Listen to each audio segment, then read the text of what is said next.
नमस्कार प्रेक्षक हो, आचार्य 90 FM मध्ये मी तेजस्विनी आपल्या सगळ्यांचं स्वागत करते. मित्रांनो, आज आपल्या गेस्ट इंटरव्ह्यू मध्ये एक छान कपल आलेला आहे, जे म्हणजे पत्रकार आहेत आणि त्यांच्या वाईफ सुद्धा सामाजिक कार्यकर्ते आहेत. तर अशोक शिंदे सर, तुमचं मनपूर्वक स्वागत. धन्यवाद. आणि नयना शिंदे मॅडम, तुमचंही मनपूर्वक स्वागत. धन्यवाद. आपल्या पाहुण्यांची म्हणजे वेगवेगळ्या क्षेत्रातले पाहुणे आपल्या आचार्य 90 FM स्टुडिओमध्ये येत असतात. सामाजिक असू दे, शैक्षणिक असू दे किंवा आपले सेलिब्रिटी सगळे येत असतात.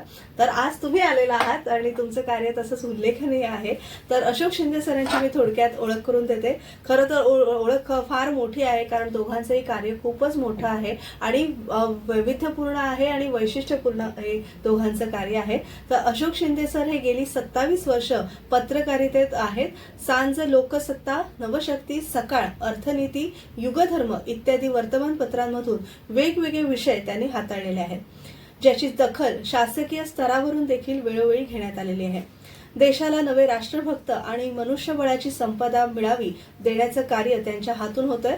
महाराष्ट्रातील येरवडा, मुंबई, ठाणे, तळोजा, नाशिक रोड, औरंगाबाद म्हणजे आताचं संभाजीनगर, कोल्हापूर, नागपूर, अमरावती या मध्यवर्ती कारागृहात, तसंच रत्नागिरी विशेष आणि भायखळा, नांदेड, लातूर, सातारा, सोलापूर, अलिबाग जिल्हा कारागृहातील हजारो बंदिवानांचं मानसिक परिवर्तन करण्यासाठी तसंच देशभक्तीचा विचार प्रखर करण्यासाठी राष्ट्रभक्तीपर निबंध स्पर्धेचं ते आयोजन करत असतात. त्यांचं लेखन, चरित्रपर जाणून घेऊया. भाई सावंत यांच्यावर त्यांनी उत्तम असं पुस्तक लिहिलेलं आहे, जे उद्योजक आहेत. शिक्षणकर्मी अनंत वामन वर्तक, तसंच पुष्पकान अनंत म्हात्रे आणि सामाजिक कार्यकर्ते या सगळ्या पुस्तकांमध्ये या सगळ्या मोठ्या मोठ्या हस्तींचा समावेश आहे. लघु उद्योजकांच्या दुनियेत त्यांचं पुस्तक तत्कालीन उद्योग मंत्री लीलाधर डाके यांच्या हस्ते प्रकाशित झालेलं आहे. आणि तुम्हाला सांगू इच्छिते की या चेंबूर तुर्भे शिक्षण संस्थेचे लीलाधर डाके सर हे अध्यक्ष आहेत. नयना त्यांची ओळख करून देते. नयना शिंदे या सामाजिक कार्यकर्त्या आहेत. रामचंद्र प्रतिष्ठानच्या त्या संस्थापक विश्वस्त, अर्थनीती या मासिकाच्या प्रकाशिका आहेत. श्री व्यंकटेश लँग्वेज वर्कच्या माध्यमातून त्यांनी संस्कारक्षम ग्रंथसंपदांच्या गुजराती, बंगाली, आसामी, उडिया, पंजाबी, तमिळ, तेलुगू, मल्याळम, कन्नड इत्यादी भाषांमध्ये अनुवाद करून घेण्याचा प्रकल्प यशस्वीपणे त्यांनी राबवलेला आहे. ब्रेल लिपीत देखील रूपांतरित करण्याचं कार्य नॅब या संस्थेच्या सहयोगाने त्यांनी केलेलं आहे. बंदिवानांमधील गुन्हेगारी संपुष्टात आणून त्यांना सकारात्मकतेने वळवून समाजसेवी आणि पर्यायाने देशहितासाठी त्यांच्यातील कार्यशक्तीचा वापर करण्यासाठी हे दाम्पत्य कार्यरत आहे. तर आज आपण त्यांचा दोघांचाही प्रवास आणि खास करून बंदिवानांसाठी दोघेही जे महत्वाचं काम करतात ते जाणून घेणार आहोत. सर, सुरुवात तुमच्यापासून करते. पत्रकारिता म्हणजे आपण सगळेच मीडियामध्ये आहोत, तर दोघांनीही आपलं पत्रकारितेतलं जे तुमचं आतापर्यंतचं कार्य राहिलेलं आहे त्याविषयी थोडंसं सांगावं. पत्रकारितेमध्ये मी 1992 सालापासून कार्यरत आहे. जसं आता तुम्ही सांगितलं त्याप्रमाणे वेगवेगळ्या दैनिकांमध्ये मी कार्यरत होतो. आणि हे करत असताना बरेच विषय हाताळले आहेत आणि विषय हाताळताना वेगवेगळ्या क्षेत्रातील खोलवर जाऊन बातमी काढण्याच्या निमित्ताने अभ्यासही झाला. असं करत करत असताना मला म्हणजे सामाजिक कार्याची आवड लागली, प्रत्येकाला मदत करणं, त्यानंतर त्या अनुषंगाने काय त्यात सहभाग देणं वेगवेगळ्या क्षेत्रातील विषयात. आणि तसं करत करत असताना मग हळूहळू 2010च्या दरम्यान असं वाटू लागलं की आपण आता बऱ्यापैकी व्यवसायात स्थिरावलो आहोत, तर समाजासाठी आपण काहीतरी केलं पाहिजे, कुठल्या तरी गोष्टीशी आपण जोडलं गेलं पाहिजे. म्हणजे एक मनामध्ये ती इच्छा आली आणि त्याप्रमाणे मग आम्ही 2011 साली रामचंद्र प्रतिष्ठान ही संस्था स्थापन केली. आणि त्या संस्थेच्या माध्यमातून आम्ही वेगवेगळ्या क्षेत्रात कार्यरत होतो, जसं आरोग्य शिबिरं घेणं, स्पर्धात्मक परीक्षांसाठी मार्गदर्शन, त्यानंतर विद्यार्थ्यांना शालेय कामासाठी मदत करणं, शिष्यवृत्ती वगैरे देणं, असे वेगवेगळे प्रकल्प वेगवेगळ्या पातळ्यांवर सुरू होते. हे करत असतानाच आमच्या संस्थापिका म्हणजे सदस्य नयना मॅडम यांच्या मनात एक विचार आला की कारागृहातील बंदिवानांसाठी आपण काही करू शकतो का. हे कार्य आमचं साधारण इतर कार्य आमची 2018 पर्यंत सुरू होती. त्यानंतर 2018 साली ही संकल्पना आम्ही घेऊन या क्षेत्राकडे वळलो. म्हणजे आता जवळजवळ 10 वर्ष होते 2028ला. किती सुंदर उपक्रम आहे नाही का? कारण खरंच आपण समाजातले बऱ्याच घटक आहेत त्यांचा आपण विचार करतो, पण हा जो दुर्लक्षित घटक आहे त्यांच्याकडे फार कमी लक्ष असतं. म्हणजे शासनाचं म्हणा किंवा आपल्या रेग्युलर आपल्या लोकांचं सुद्धा, सामान्य लोकांचं फार कमी, की बंदीवानांचं आयुष्य कसं असेल एक उत्सुकता असते प्रत्येकाच्या मनात. नैनाताई, तुमच्याकडे वळते, मला फार उत्सुकता आहे. इतर मराठी सोडून इतर गुजराती, बंगाली इतक्या सगळ्या भाषांमध्ये तुम्ही जे महत्वाचं भाषांमध्ये अनुवाद केलेला आहे, तुम्हाला ह्या सगळ्या भाषा येतात की कसं काय? नाही, त्या भाषांमधले एक्सपर्ट यांच्याशी आम्ही संवाद साधला. त्यांच्याशी बोलणं करून जे म्हणजे बरेच असे पुस्तक आहेत, जे विषय आहेत ते म्हणजे कसं भाषेमध्ये लिमिटेड असतात, तर ते इतरांपर्यंतही पोचावेत ते विचार, तो विषय. तर त्या अनुषंगाने मग आम्ही ते वेगवेगळ्या विषयांमध्ये भाषांतरित करून मग ते संपादित केलं असं. म्हणजे पत्रकारितेची तुम्हाला दोघांनाही फार आवड दिसते. हो, तेच म्हणजे आम्ही एकमेकांच्या काय म्हणतात अनुषंगानेच आम्ही असे एकमेकाला पूरक होईल आणि समाजाला उपयोगी होईल असं काम तुम्ही दोघंही करता. तुमच्या लेखनाबद्दल थोडंसं जाणून, म्हणजे तुम्ही कसं, तुम्हाला लिहायला म्हणजे कसं सुचतं असं मी म्हणणार नाही, पण तुम्हाला वैचारिकची बैठक आहे, तुम्ही असा ठराविक विषय घेऊन लिहिता की कसं आहे? नाही, असं काही विशेष असं नाहीये, पर्टिक्युलर असा विषय असं नाहीये. असं म्हणजे जेव्हा सुचेल किंवा एखादा विषय आपल्याला असं वाटलं व्यक्त व्हावं तर तसं मी लिहिते, असं आहे. अच्छा. आणि सर, तुम्ही पत्रकारितेतला कुठला तुम्हाला म्हणजे विभाग आवडतो? म्हणजे जसं काय क्रीडा आहे, मनोरंजन आहे, राजकीय आहे, तुमचा कुठला आवडता विषय आहे? तसा माझा आवडीचा विषय इतर जनरल सब्जेक्टवर मी काम करत असताना मला ऑटोमॅटिक म्हणजे आपोआपच आर्थिक विषयाशी निगडीत आणि राजकीय विषयाशी निगडीत या गोष्टींची जास्त आवड लागली. आणि त्यानंतर थोडं सांस्कृतिक वगैरे त्याच्यात रमलो मी हळूहळू. आणि राजकीय सध्या फारच घडामोडी आपल्या महाराष्ट्रात होत आहेत. आणि पूर्वीची पत्रकारिता म्हणजे, कारण तुम्ही इतकी वर्ष, जवळजवळ 27 ते 30 वर्ष या पत्रकारितेत, 32 वर्ष आहात, तर त्या अनुषंगाने मला पूर्वीची थोडीशी पत्रकारिता आणि आता थोडं डिजिटलायझेशन झालेलं आहे. म्हणजे प्रत्येक पेपरचा हा ई पेपर झालेला आहे. म्हणजे ई सकाळ असू दे, ई लोकसत्ता असू दे. तर हा जो बदल झालेला आहे, किंवा तुम्हाला कसा वाटतो हा बदल? चांगला बदल आहे किंवा पूर्वीची पत्रकारिता कशी होती आणि आत्ताची पत्रकारिता काय बदल आहे? पूर्वीची पत्रकारिता मी ज्यावेळी सुरू केली 92 साली, त्यावेळी मर्यादित वृत्तपत्र होती, अगदी हाताच्या बोटावर मोजता येतील अशी. त्या म्हणजे 92 साली एक साधारण माझ्या माहितीप्रमाणे 7 मराठी फक्त वृत्तपत्र होती, इंग्रजीमध्ये 3 होती, 3 ते 4, आणि हिंदीमध्ये 2-3च होती. त्यावेळेला कसं होतं, पत्रकारितेच्या क्षेत्रामध्ये समन्वयाचं साधन म्हणजे कसं की आपले सोर्स आणि टेलिफोन एवढेच पर्याय होते. टेलिफोन सुद्धा त्या काही मोबाईल नव्हते, त्यामुळे ती खूप मर्यादा होती. आणि अशा वेळी रिपोर्टर होता तो प्रत्यक्ष जागेवर जाऊन आम्हाला ते रिपोर्टिंग करावं लागायचं. आता मला आठवतं, मी 92ला सुरू झाल्यानंतर बॉम्बस्फोट झाले, दंगल झाली होती डिसेंबर महिन्यात 92ला. त्यानंतर 93ची जी बॉम्बस्फोट झाले त्यावेळी वराडीची जी घटना घडली, तिकडे मी स्वतः गेलो होतो, प्लाझाला गेलो होतो स्वतः. त्यानंतरच पुढचं जे म्हणजे असे बरेच, त्यानंतर माटुंग्याचा एक बॉम्बस्फोट झाला, तिथे सुद्धा गेलेलो. हे झालं दुर्घटनांचं. परंतु बाकीचे काही महत्वाचे इव्हेंट असायचे तर त्यावेळेला स्वतः तिथे जागेवर जाऊन तिथल्या लोकांशी बोलून तिथलं प्रत्यक्ष वस्तुस्थिती जाणून घ्यावी लागायची. त्यानंतर परतण्याच्या वेळेस सुद्धा त्यावेळेला साधनं मर्यादितच होती. म्हणजे तशी आव्हानं होती पत्रकारिता करताना, पण त्याच्यात विश्वासार्हता अधिक होती, कारण लोकांपर्यंत इतर कोणतंही कम्युनिकेशनचं साधन नव्हतं. जसं आज आपण बघतो डिजिटलायझेशनच्या क्षेत्रात, आज आता एखादी घटना कुठे जगाच्या कोपऱ्यात घडली तरी आपल्याला लगेच ती इंटरनेटवर म्हणा किंवा आपल्या सोशल मीडियावर लगेच ती कळू शकते, ब्रेकिंग न्यूज कळू शकते. पण अशाने काय झालेलं आहे की याच्यामुळे आपल्याला जी माहिती आहे ती माहिती सत्य आहे की नाही हे तपासण्याचं भान कोणी ठेवत नाही. तर ते आता ठेवलं पाहिजे एखाद्या बातमीचा पुढे प्रचार करताना. त्यामुळे एखादी चुकीची बातमी व्हायरल झाली तर ती सगळी लोकांपर्यंत चुकीचीच पोचते. आणि याच्यात अजून एक धोका असा आहे की पहिल्यांदा आपण जी बातमी ऐकतो त्यानंतर ती असत्य बातमी सुद्धा सत्य आहे हे मनाला पडता समजून घ्यायला सुद्धा अवघड जातं. नाही, आपण ते ऐकलं होतं, पहिला जो इम्पॅक्ट असतो तो महत्वाचा असतो. तर ह्या थोड्या गोष्टींना पाहिलं पाहिजे की बातमी देताना ते व्यवस्थित दिली पाहिजे. आणि डिजिटलायझेशनचं क्षेत्र हे तसं खूप उपयुक्त आहे, पण त्याचा योग्यरित्या वापर झाला पाहिजे. म्हणजे ब्रेकिंग न्यूज असो, काही असो, आणि अधिकाधिक स्कोप आहे त्याच्यामध्ये, अधिक सविस्तर बातमी देणं, त्याचं विश्लेषण देणं, त्या अनुषंगाने लोकांपर्यंत योग्य माहिती किंवा संदेश पोहोचवणं ते पाहिलं गेलं पाहिजे.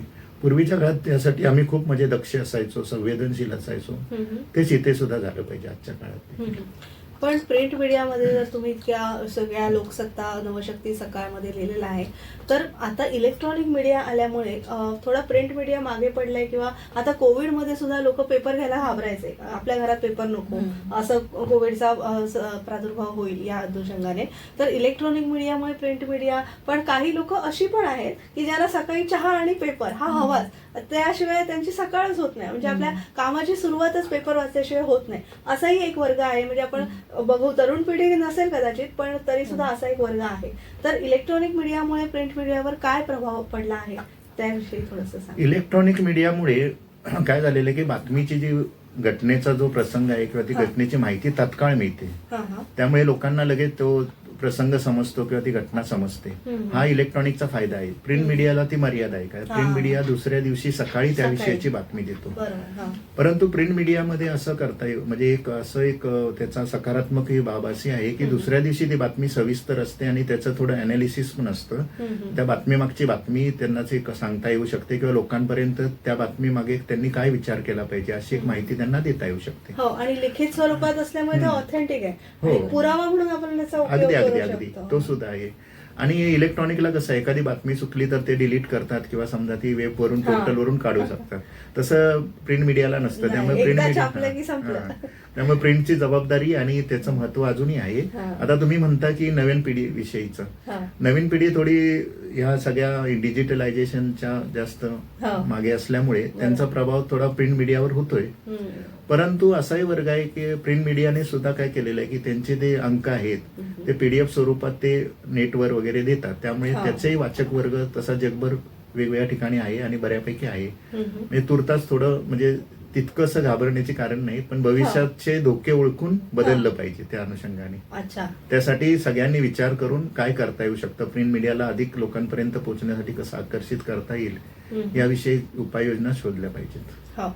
मॅडम, तुम्ही अर्थनीती या मासिकाच्या प्रकाशिका आहात, तर अर्थनीती या मासिकाचं नेमकं काम कसं आहे त्याविषयी जाणून घ्यायचं आहे, आणि रामचंद्र प्रतिष्ठानविषयी थोडंसं सांगा. अर्थनीती मासिकाला पण आता एक 12-13 वर्ष झाली.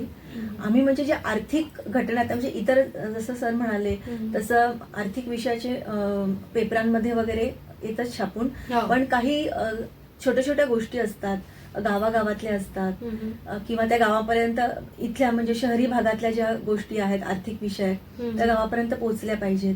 तर त्या दृष्टीने आम्ही हे मासिकाची म्हणजे संकल्पना आम्ही सुरू झाली. आणि आमचा म्हणजे जो वाचक वर्ग आहे म्हणजे अगदी नंदुरबाग मधून पण आम्हाला लेख तर येतात, त्याची आम्ही म्हणजे विचारणा करतोच, पण आमचं जे मासिक आहे तिथपर्यंत जातं. त्यांचे म्हणजे तिथलेही वर्गणीदार आहेत, म्हणजे जळगाव आहे, अनेक खेड्यापाड्यातले, धुळे, परत औरंगाबाद इथलेही आहे, सातारा वगैरे, तर इथले पुण्याकडचे तर आहेतच, कोकणातले आहेत. तर अशा प्रकारे म्हणजे आमचं म्हणजे हे मासिक तिथपर्यंत आमचं पोहोचलेलं आहे. आणि रामचंद्र प्रतिष्ठान म्हणाल तर जसं सरांनी सांगितलं तशी आम्ही 2011 पासून सुरुवात झाली आहे, आपली स्थापना झाली. रजिस्ट्रेशन आमचं 2012 मध्ये झालं. आणि इथं अनेक उपक्रम हाताळत असताना आम्ही विचार केला की हे म्हणजे बंदीवानांपर्यंत आपण म्हणजे कसं त्यांचे विचार किंवा त्यांची कशी त्यांची मनाची अवस्था आहे हे जाणून घेण्यासाठी मग आम्ही हा एक तिथल्या व्यासपीठ सुरू केलं. निबंध स्पर्धे थ्रू आम्हाला त्यांच्या मानसिक स्थिती समजली आहे. आणि तत्पूर्वी आम्ही त्यांच्यापर्यंत ग्रंथसंपदा पुस्तका स्वरूपात आम्ही सगळ्या ठिकाणी वितरित केली की आधी म्हणजे निबंध लिहिण्यासाठी त्यांच्याकडे काहीतरी एक म्हणजे ऐवज हवा. मग आम्ही म्हणजे काही 1 महिना आधी सगळीकडे आम्ही पुस्तकं आम्ही पोहोचवली वेगवेगळ्या विषयाची. आणि मग आम्ही त्याच्यातनं असं ठरवलं की आम्ही सुरुवातीला देशभक्तीपर निबंध स्पर्धा घेतली आणि त्याला आम्हाला उत्तम प्रतिसाद मिळाला. आम्ही ज्या पुस्तकांचं वाटप केलं होतं त्याच्यावर त्यांनी अगदी विचार विमर्श करून त्याच्यावर त्यांनी त्यांचे विचार मांडले. अनेक आता जसं तुम्हाला माहिती आम्ही म्हणजे सुरुवातीला आम्हाला फक्त 7 ठिकाणी म्हणजे अनुमती मिळाली होती. त्या दृष्टीने आम्ही मग तो सुरू केला उपक्रम. आणि आमचं पहिल्या वर्षातला अनुभव आणि आमचं सगळं काम बघून आम्हाला पुढच्या वर्षी 12, मग नंतर 17, तर असं आता आम्ही बहुतेक 21 ठिकाणी आम्ही ह्या स्पर्धा घेत आहोत यावर्षी. सर्व मध्यवर्ती कारागृह, जिल्हा विशेष कारागृह, डिस्ट्रिक्ट लेवल सगळीकडून आहे. नक्कीच. आणि याच कारागृहांच्या विषयी आणि सगळं तुमचं कार्य जाणून घेणार आहोत. एक छोटीशी विश्रांती घेऊया आणि आपली ही चर्चा अशीच सुरू ठेवूया. आज आपल्याकडे अशोक शिंदे सर जे ज्येष्ठ पत्रकार म्हणून कार्यरत आहेत आणि नयना शिंदे मॅडम ज्या सामाजिक कार्यकर्त्या म्हणून आज आपल्याला दोन्ही छान पाहुणे लाभलेले आहेत. एक छोटीशी विश्रांती घेऊया आणि पुन्हा भेटूया. तोवर तुम्ही ऐकत राहा आचार्य 90 FM your on radio. Acharya 90 FM.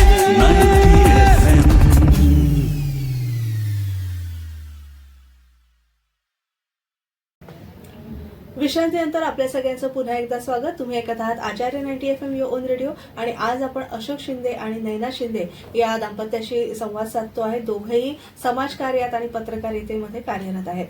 मला एक मगाशी बोलताना विचारायचं असं होतं की अर्थनीती हे तुमचं मासिक झालं, पण आपल्याकडे व्यापारी मित्र किंवा दिवाळी अंक असे आणि कॉमर्सशी रिलेटेड बरेच अंक निघत असतात. तर अर्थनीतीचं काय वेगळेपण आहे त्याविषयी थोडंसं सांगा. आणि अशा प्रकारची मासिकं, कारण दिवाळी अंक सुद्धा आता फार डिजिटल झाले आहेत आणि दिवाळी अंक वाचणारा सुद्धा वाचक वर्ग कमी झालाय. असं असताना तुम्ही इतकी वर्ष सस्टेनेबिलिटी ठेवलेली आहे, त्याविषयी थोडंसं जाणून घ्यायचं. मला सांगायला अभिमान वाटेल की अर्थनीती मासिकाने आता 25व्या वर्षात पदार्पण केलेलं आहे. ऑगस्ट 2000 सालापासून हे मासिक सुरू आहे. आता हे सुरू करण्याची कल्पना अशी सुचली की त्या काळामध्ये मराठी विषयामध्ये आर्थिक माहिती देणारं किंवा आर्थिक साक्षर करणारं असं नियतकालिक त्या काळात नव्हतं. नंतरच्या काळात मात्र काही दैनिकांची आणि इतरांची आर्थिक विषयक नियतकालिका आली. परंतु मला सांगायला अभिमान वाटतो की आम्ही 25 वर्ष सलग म्हणजे नियमितपणे तो अंक प्रकाशित करतोय आणि आमचा वाचक वर्ग हा प्रचंड विखुरलेला आहे. आणि शासकीय मान्यता प्राप्त जी ग्रंथालय आहेत ती संपूर्ण ग्रंथालय आमचे वर्गणीदार आहेत महाराष्ट्राच्या कानाकोपऱ्यातील. म्हणजे अगदी चांद्यापासून बांद्यापर्यंत म्हणतो तसं अगदी नागपूर, अमरावती पासून ते इकडे पश्चिम महाराष्ट्र, उत्तर महाराष्ट्र, मराठवाडा, कोकणात. आणि त्यांना हे मासिक इतकं म्हणजे प्रभावित झालेले आहेत आणि त्यांना अशी सवय लागलेली आहे की ते मासिक मिळालं नाही तरी त्यांचा फोन येतो आणि त्याप्रमाणे विचारणा होते. त्यांच्याकडून लेख येतात, एखाद्या विषयावर अजून त्यांना सविस्तर माहिती हवी असते. म्हणजे आमचा जो संवाद आता वाचकांशी चांगल्या प्रकारे होत असतो आणि एक नातं जोडलं गेलेलं आहे. आणि आर्थिक विषयावर त्यांना अगदी सोप्या भाषेत आणि व्यवस्थित माहिती देण्यासाठी आम्ही त्यांच्यामध्ये कार्यरत आहोत. मॅडम, तुम्ही अनुवाद, मुद्रण, ग्रंथ वितरण म्हणजे ह्या सगळ्या पुस्तकांशी रिलेटेड पुस्तकांच्या जगात असता. किती सुंदर आहे ना, कारण हल्ली फार असं माणसं मिळत नाहीत जे पुस्तकांच्या विश्वात रमलेली असतात. माझं पुस्तकांशी फार जवळचं नातं आहे, प्रेम आहे, म्हणून फार उत्सुकता आहे. हे सगळं आता सध्या पुस्तकं घेणं, विकत घेणं आणि ती वाचणं आणि लायब्ररी वाचनालयात जाऊन वाचणं हा फार थोडा वाचकांची संख्या घटलेली आहे असं आपण म्हणतो. तर सध्या स्थिती कशी आहे साहित्य विश्वामध्ये, त्याविषयी तुमच्या थोडं मार्गदर्शन सांगा. हो, हे मान्य आहे की डिजिटलायझेशनमुळे किंवा मोबाईल या आपल्या हातातल्या एका यंत्रामुळे काही फरक पडला आहे. पण त्याला पण लिमिटेशन्स आहेत. पुस्तक कसं आपण कधीही झोपून कधीही केव्हाही हातात घेऊन ते वाचू शकतो, हवं ते पान उघडून. तर थोडे आहे लिमिटेशन्स. आणि आहे बराच असा वाचक वर्ग आहे की ज्यांना पुस्तक हातात घेऊनच वाचायला आवडतं. ते एक वेगळाच अनुभव असतो. मला पुस्तकासारखा मित्र नाही असं आपण म्हणतो. आणि शासकीय स्तरावर पण आता पुस्तकाचे गाव म्हणा किंवा मुद्रित पुस्तकांना प्रोत्साहन दिलं जाते की अधिकाधिक विद्यार्थ्यांनी त्याच्यात रमावं. म्हणजे यंत्राला थोडं मागे ठेवून किंवा जास्त सवय त्यांना लागू नये.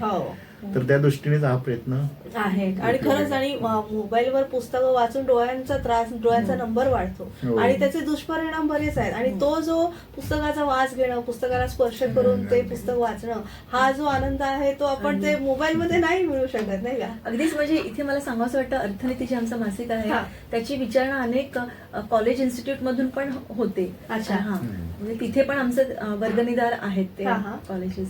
अच्छा. आणि विद्यार्थ्यांपर्यंत ते तसंच म्हणतात की तुम्ही अंक पाठवत. आता जरी डिजिटलायझेशन वेबसाईट वगैरे असली, ब्लॉग असली, तरी देखील त्यांना मुद्रितच हवंय.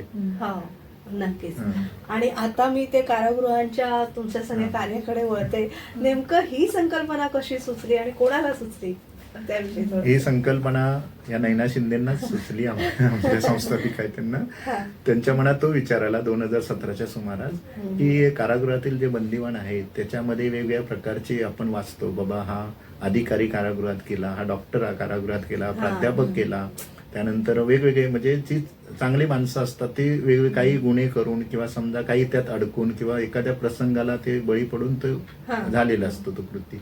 पण त्यामुळे त्यांच्याकडची जी बुद्धिमत्ता आहे किंवा त्यांचं जे कौशल्य आहे ते संपून जातं पूर्णपणे आणि ते एक आपली समाजाची जी संपदा आहे ती आपण वाया घालवतो. त्यांच्याकडून गुन्हा होतो, ते शिक्षा भोगतात, त्याचं प्रायचित्त होतं, परंतु ते परत आल्यानंतर ते पूर्णपणे त्या नैराश्यत असतात आणि त्यांना समाजाच्या बहिष्कार होण्याची भीती असते, त्यामुळे ते संपूर्णच जातात जवळपास पूर्णपणे.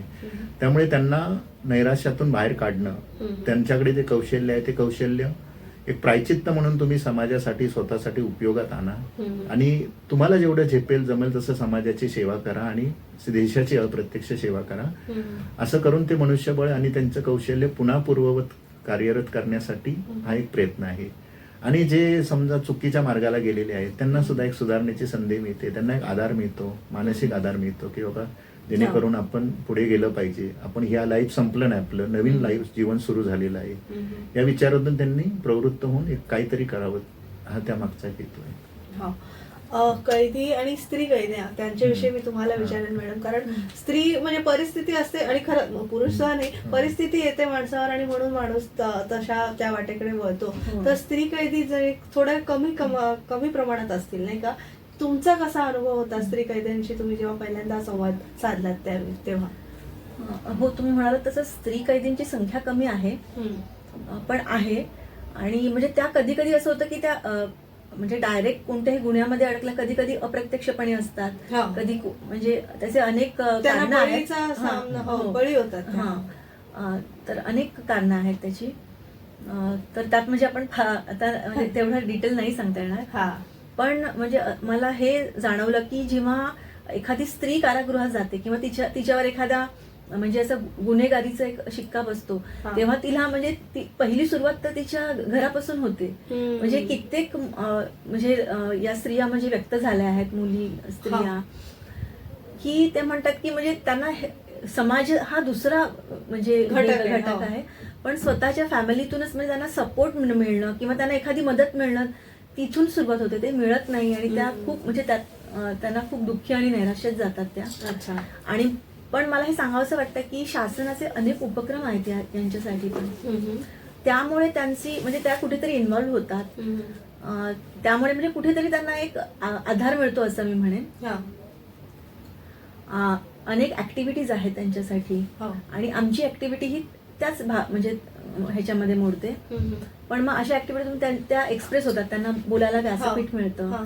आणि आम्ही जी पुस्तकं त्यांना दिलेली आहेत त्यातून त्यांचं वाचन झाल्यानंतर कित्येक जणींचं असं म्हणणं आहे की म्हणजे म्हणजे आम्ही अनेक देशभक्तांच्या क्रांतिकारकांची पुस्तकं दिली, ते वाचून त्यांचं असं म्हणणं आहे की हे वाचल्यामुळे आम्हाला असं वाटतं की त्यांनी कितीही विपरीत परिस्थितीमध्ये त्यांनी सत्व सांभाळून ठेवलं आणि ठीक आहे आम्हाला तर आहे मदत, जसं आता म्हणजे कारागृहामध्ये म्हणा, शासनाची म्हणा कोण, तर ह्याच्यातनं म्हणून आमचे जे नैराश्य किंवा काही जणांचे आत्महत्येचे विचार होते किंवा एकदम त्या म्हणजे खचून गेल्या होत्या, तर त्यातनं त्यांना थोडी तरी म्हणजे काय म्हणतात ना गवताच्या काडीचा त्यांना आधार मिळाल्यासारखा आहे.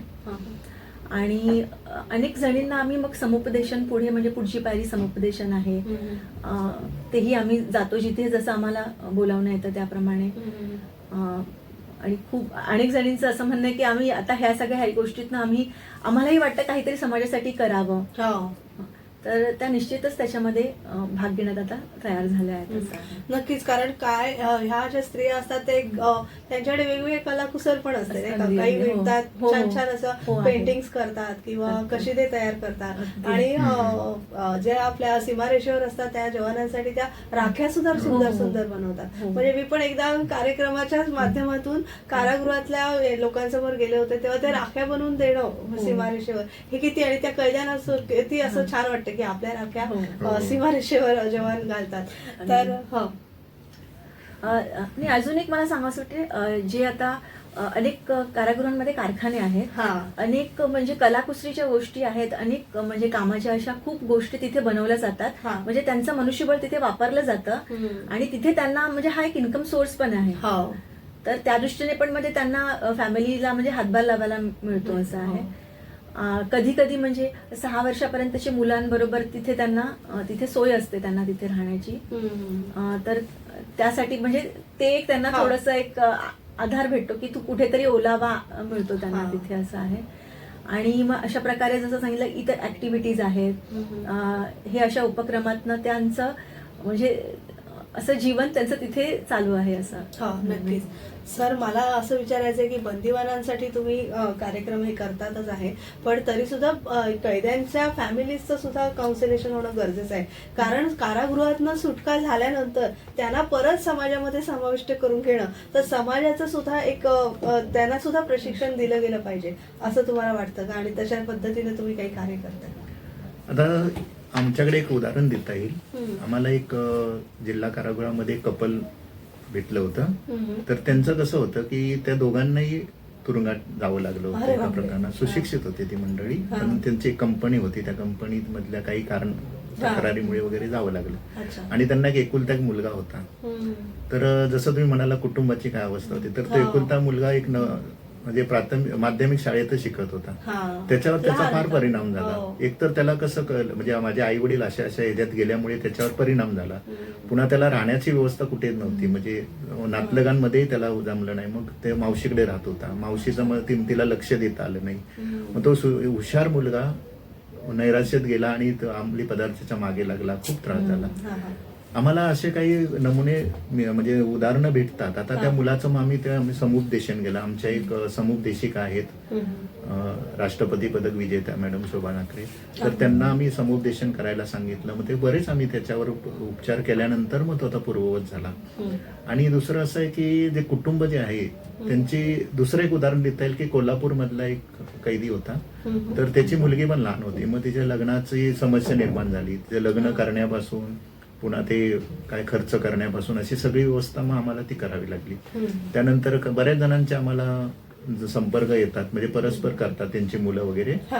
की तुम्ही आम्हाला असे शाळेसाठी शिक्षण शिष्यवृत्तीसाठी मदत करा. मग आम्ही त्यांचा शिक्षणाचा खर्च करतो त्या वर्षाचा. बरं. पुन्हा काही कैदी आम्हाला पत्र लिहितात. हम्म. मग त्यांची जी मुलगी असेल शिकलेली का मुलगा, तर त्यांना आम्ही स्किल डेव्हलपमेंटचा कोर्ससाठी आम्ही मदत करतो. वा. मग ते मुली शिकतात त्याप्रमाणे. हम्म. आणि मग स्किल डेव्हलपमेंटचं म्हणजे असतं ते शुल्क आम्ही भरतो आणि त्याप्रमाणे त्यांचं पुढे मग ते स्वतःचा मार्ग निवडतात. असे बरेच प्रमुख.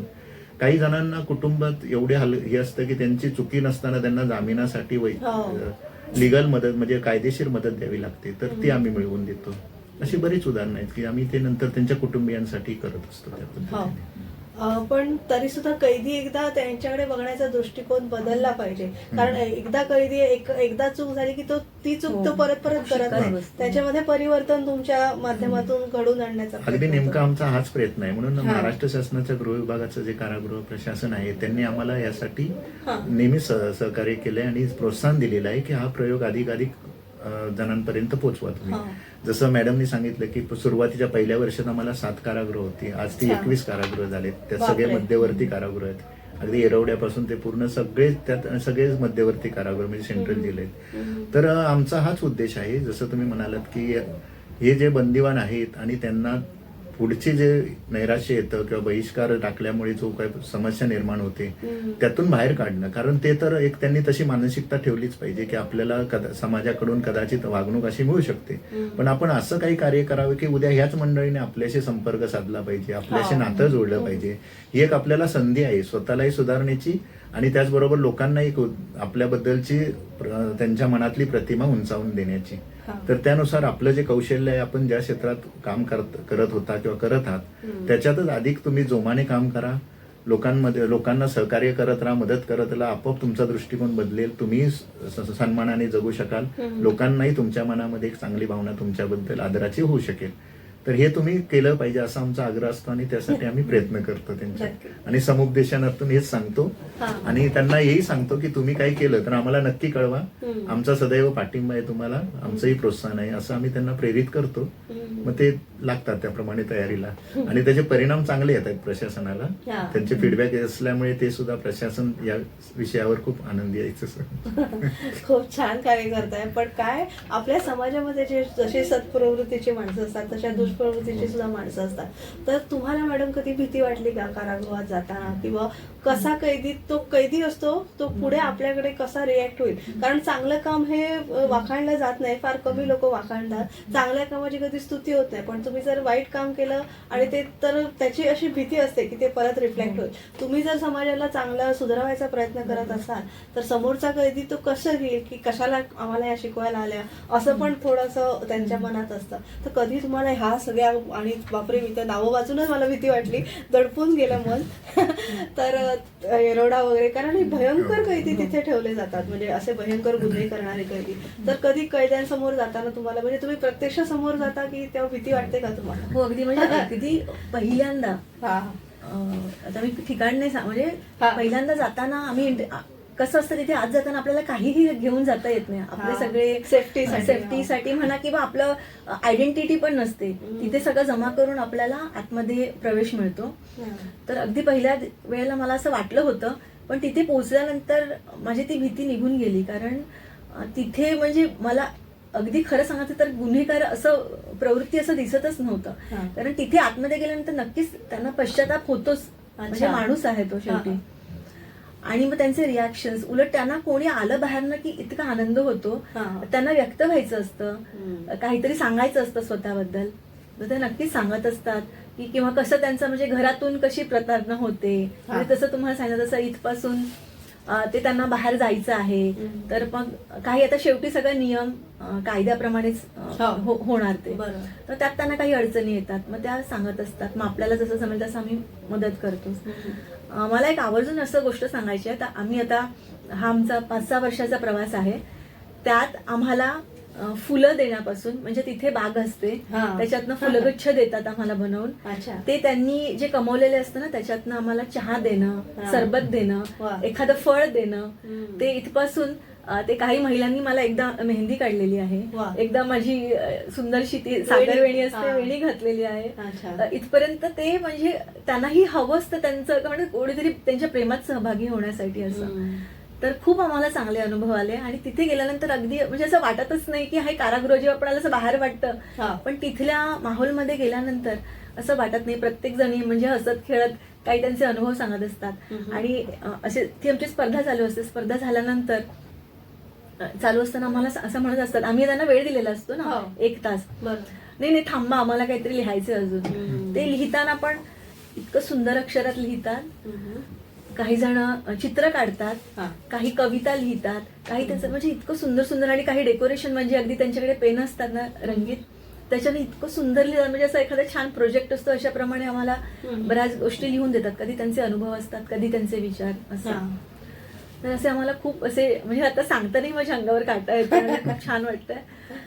कारण कधी कधी मुरलेले कैदी असतात ना, एक त्यांची टोळी असते, मग ती टोळी आपल्या मागे लागते, जसं आपण पिक्चर नाही असं अगदी अजिबात नाहीये. आणि आमचं तिथले आपले अधिकारी वर्ग सगळा असतो आमच्या मदतीला. साधारणतः काय होतं की ह्या लोकांची सायकोलॉजी तिथले ते गुरुजी असतात त्यांच्या लक्षात येते, आणि जे तुरुंग अधिकारी असतात आणि त्यांचा स्टाफ असतो ते अशा वेळी ते काय करतात की जे काही असे कार्य करणारे कैदी म्हणू आपण, तर त्यांना ते वेगळे ठेवतात त्यांच्या वेगळ्या बॅरेक्स, आणि त्यांना बाहेर म्हणजे एकमेकात मिसळणार नाही अशी काळजी घेतात. आणि जे अट्टल गुन्हेगार आहेत, दहशतवादी आहेत, आंतरराष्ट्रीय दहशतवादी आम्हाला काही आढळले तिथे, तर अशांना ते अंडाशेल असतो त्याच्यात ठेवलं. आणि त्यातल्यापैकी कोणी सहभाग घेऊ इच्छित असेल तर मग एक स्वतंत्र तिथला कर्मचारी म्हणजे पोलीस कर्मचारी त्याला तो पेपर देतो, आणि तो घेऊन येतो, आणि ते सगळं तो नजर ठेवत असतो त्याच्यावर 24 तास. त्यामुळे तसं आम्हाला, आणि तो तितका त्याला त्याच्याकडे साधनं नसतात, आणि त्यामुळे त्याला समजून असतं की हे काय आपले शत्रू नाहीयेत आणि यांच्या हातात काही नाही समजून. त्यामुळे ते तसे काही रिॲक्ट होत नाही जनरली, कारण त्यांना अगोदर गुरुजी असतात ते त्यांनी सगळं सांगितलेलं असतं, तुला घ्यायचंय काय भाग असं असं आहे, सगळं ते मानसिकता त्यांची तयार करतात.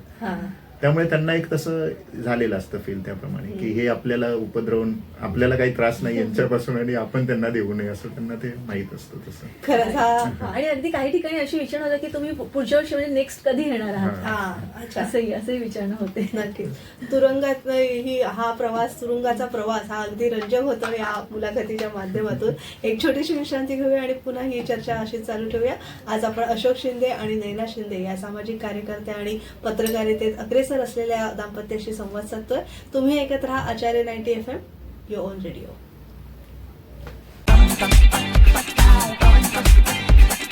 Acharya 90 FM 90 FM.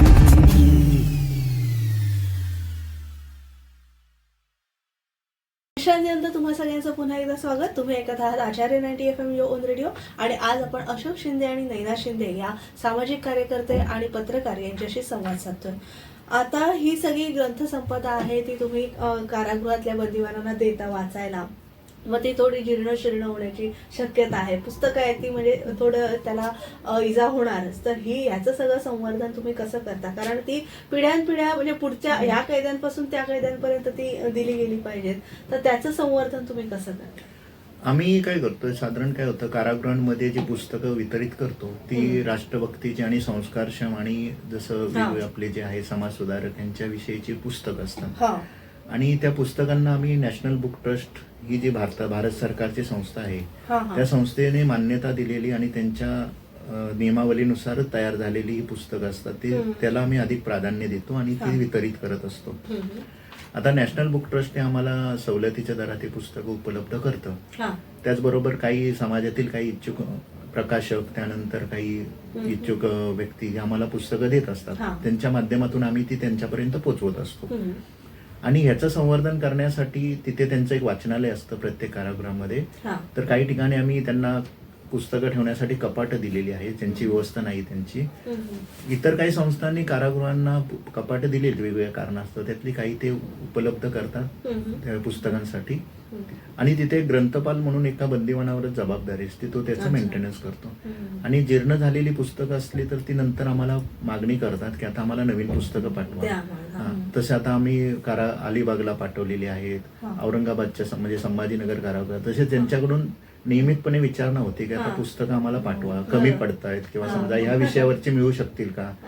त्यानंतर नाशिक कारागृहामध्ये जे कैदी पदवी मिळवत आहेत मुक्त विद्यापीठातून, त्यांच्याकडूनही काही वेळा विचारणा होती की आम्हाला या विषयाचं पुस्तक पाठवू शकाल का. म्हणजे विनंती गुरुजी आणि तुरुंगाधिकाऱ्यांमार्फतच येते. तर असं आम्ही त्या पद्धतीने त्यांना पुस्तकं पाठवण्याचं काम करतो, जसं जमेल तसं आणि जशी विचारणा होईल तसं. आणि दरवर्षी परीक्षा स्पर्धा घेतानाच आम्ही त्यांना अगोदर काही पुस्तकं सुद्धा देत असतो अभ्यासासाठी. तर ते आणि आमच्या कार्याला बघून म्हणजे खूप असे दानशूर असतात, ते आम्हाला सांगतात पुस्तकं स्वतः नवीन पुस्तकं विकत घेऊन देतात, आम्ही त्यांच्याकडे देतो.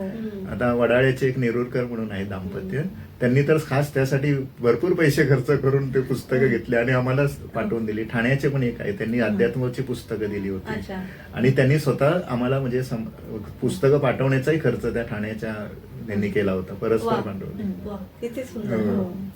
नक्कीच. आणि आता भविष्यात तुमच्या दोघांचंही म्हणजे तुम्ही वेगवेगळ्या क्षेत्रात आणि तसंही या बंदिवानांच्या ह्याच्यात एकत्र काम करताय, तर तुमचं काय पुढचे प्रोजेक्ट्स आहेत किंवा तुम्ही काय करायचं ठरवलेलं आहे?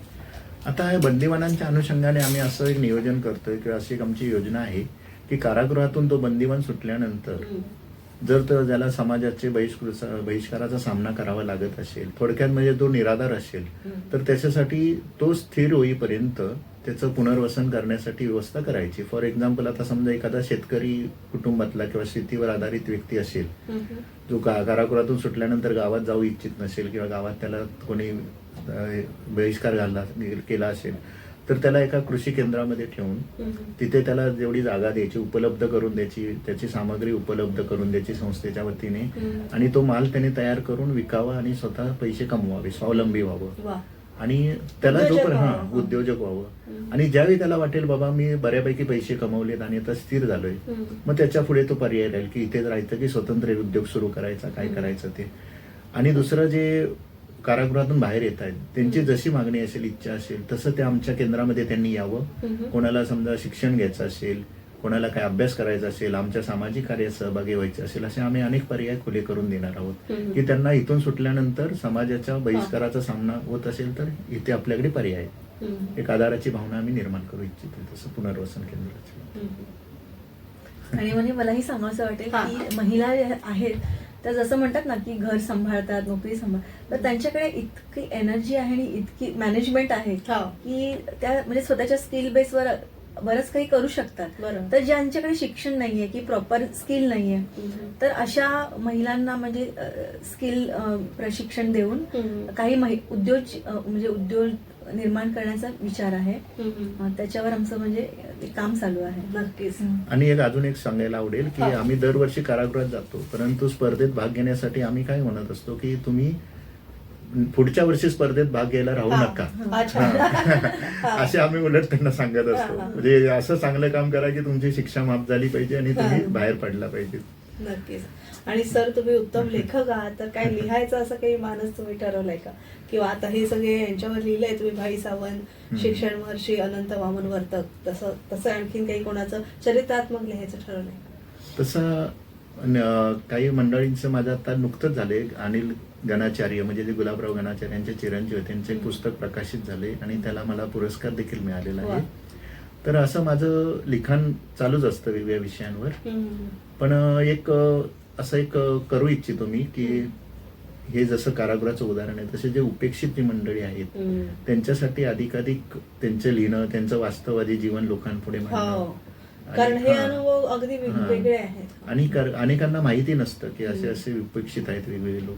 तर त्यांचं लोकांना इतरांपुढे ते पोहोचवल्यानंतर ते सुद्धा या कार्यात सहभागी होतील असा एक उपक्रम करायचे. म्हणजे सामाजिक समरसता म्हणा म्हणजे प्रत्येक या कारागृहांवर म्हणजे भायखळा, नांदेड, लातूर, सातारा, सोलापूर, येरवडा, मुंबई, ठाणे, तळोजा ह्या सगळ्या कारागृहांचं एक पुस्तकच होऊ शकेल या सगळ्या किस्स्यांचं. आणि एक त्यातला एक बंदिवान हे सुद्धा एक वेगळंच म्हणजे आपण प्रकरण म्हणतो तसं होऊ शकतं. खंडात्मक होईल हे सगळं.